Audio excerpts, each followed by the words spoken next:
Le président de la Guinée-Bissau, Umaro Sissoco Embalo, a réaffirmé le 25 septembre 2025 son engagement en faveur du multilatéralisme et d'élections pacifiques lors de son discours à l'Assemblée générale des Nations unies. Il a souligné la nécessité de réformes de l'ONU pour renforcer la représentation du Sud global. Le président Embalo a également appelé à une coopération internationale accrue pour faire face aux crises mondiales et réduire les inégalités existantes.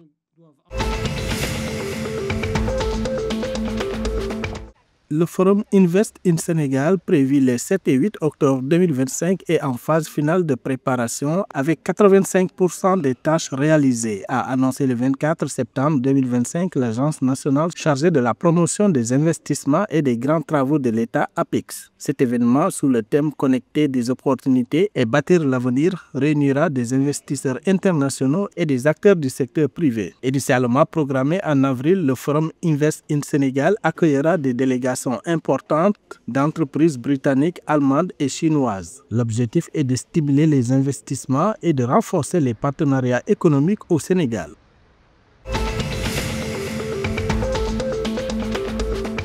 Au Cap-Vert, les établissements hôteliers ont enregistré une hausse de 6,4% de leur clientèle au deuxième trimestre 2025, selon les données publiées le 26 septembre 2025 par l'Institut national de la statistique INEA. L'île de Sal reste la destination la plus prisée, contribuant à un total de 253 360 clients. Ce chiffre représente une croissance significative de 40,9% par rapport à 2019 et 6,4% par rapport à l'année 2024. L'archipel est reconnu pour ses magnifiques plages et paysages montagneux, attirant ainsi un nombre croissant de visiteurs.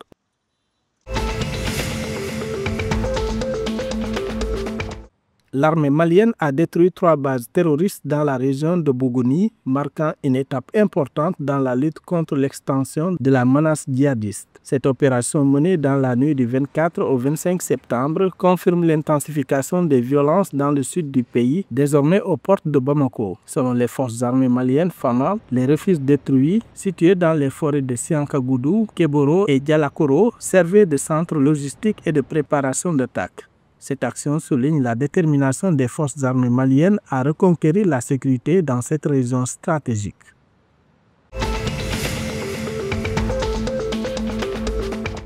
L'autorité nationale des sports NCA du Ghana a suspendu toutes les activités de boxe suite au décès tragique du boxeur professionnel Ernest Baoubali Akoussei. Cette décision, annoncée le 25 septembre 2025, a été prise en concertation avec le ministère des Sports et des Loisirs. Le décès d'Akoussei, 32 ans, est survenu le 23 septembre, 11 jours après son dernier combat à la Bukom Boxing Arena. L'autorité nationale des sports a précisé que cette suspension vise à garantir la sécurité, la santé et le bien-être des athlètes.